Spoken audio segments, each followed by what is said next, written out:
নমস্কার, আমি পৃথ্বীরাজ কুমার সরকার বলছি। যাদের সেলফ রেজিস্ট্রেশন রিপোর্টে পি শো করছে, পি ফর পেন্ডিং, সেক্ষেত্রে দুটো জিনিস হতে পারে যার জন্য এই পি শো করছে, পি ফর পেন্ডিং।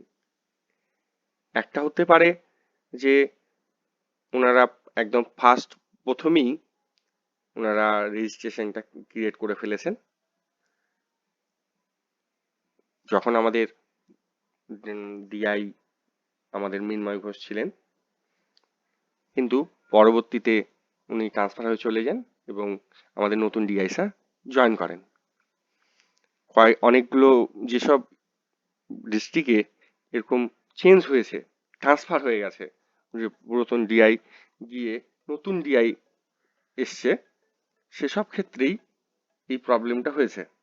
তাদের ক্ষেত্রে পেন্ডিং শো করছে, কারণ ওই আগের ডিআই এর এন্ডেই ওই ইনবক্সে আপনাদের রেজিস্ট্রেশন প্রসেসটা ওখানে আছে পেন্ডিং হয়ে।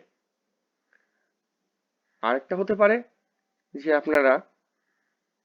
আপনাদের এই আইএফএমএস পোর্টালে গিয়ে সেকেন্ডারি স্কুল রেজিস্ট্রেশন করার সময় আপনারা সব ঠিক দিয়েছিলেন, কিন্তু এই লগ ইন আইডিটা ব্ল্যাঙ্ক ছিল।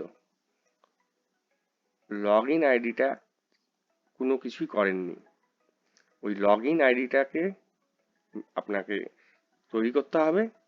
তৈরি করার পর প্লিজ সার্চে ক্লিক করতে হবে, দেখবেন লগ ইন আইডি অ্যাভেলেবেল, তারপর রেজিস্টারে ক্লিক করতে হবে।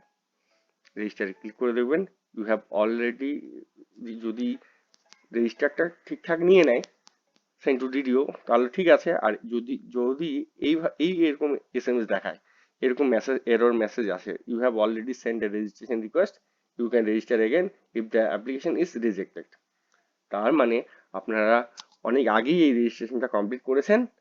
আমাদের যে পুরাতন ডিআই মৃন্ময় ঘোষ, উনার ইন্ডিয়া এই লগ ইন আইডিটা পড়ে আছে, রেজিস্ট্রেশনের প্রসেসটা পড়ে আছে। আমরা তো নতুন লগ ইন খুলেছি, আমাদের নতুন ডিআই স্যারের লগ ইনে আপনাদেরটা শো করছে না। তাই আমরা আমাদের রিসোর্স পার্সনদের সঙ্গে কথা বলেছি, ওনারা বলেছেন মঙ্গল বুধবারের মধ্যে এটা ঠিক করে দিতে হবে। তার জন্য আপনাদেরকে ওয়েট করতে হবে। Thank you. আপাতত আপনাদের কোনো কাজ নেই, জাস্ট ওয়েট করতে হবে।